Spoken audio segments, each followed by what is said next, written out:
November 2017, when desperation blinded Zimbabwe. By opinion correspondent. In November 2017, Zimbabweans poured into the streets in scenes that looked like a new dawn. After years of economic decline and political suffocation under Robert Mugabe, people craved change so deeply that they embraced the military coup as liberation. Soldiers were cheered, tanks were draped in flags, and General Constantino Chiwenga was hailed as a hero. Yet in that moment of euphoria, very few stopped to interrogate the meaning of Chiwenga's statement, in which he warned against counter-revolutionaries within ZANU-PF.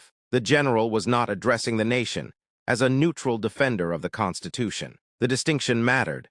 A truly professional army does not dictate who leads a party congress. But in 2017, state security was openly involved in ZANU-PF succession battles, effectively ensuring Emerson Mnangagwa's rise to power. The coup was packaged as a military-assisted transition, but in truth, it exposed a deep structural reality.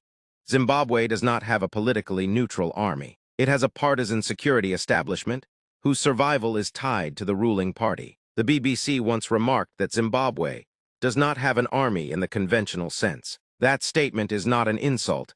It is an uncomfortable truth. What exists is a force aligned with the ruling party's fortunes, willing to act as arbiter in internal disputes, while ordinary citizens are reduced to spectators. The tragedy of 2017 lies not only in the coup itself, but in the desperation that blinded the public. After decades of Mugabe's misrule, people wanted change at any cost. They welcomed soldiers onto the streets, waved at tanks, and took selfies with armed men, mistaking force for freedom.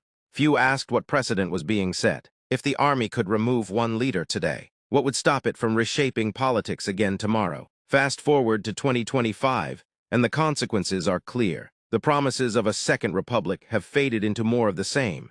Economic collapse, corruption, repression, and contested elections. The security services remain deeply embedded in political life, and ZANU-PF continues to operate as both ruling party and power broker for the state. Far from ushering in democracy, the 2017 coup entrenched military dominance in civilian politics. History may one day judge November 2017 not as a revolution, but as a carefully managed succession. It was not the people who reclaimed power, but the generals who ensured that ZANU-PF's hold on the state remained unbroken. Citizens, desperate for relief, lent legitimacy to the process without demanding accountability. November 2017 should be remembered not only as the end of Mugabe's era, but also as the moment Zimbabweans mistook a coup for a revolution. The people's cheers gave the generals the legitimacy they needed. And 8 years later, the price of that miscalculation is painfully evident.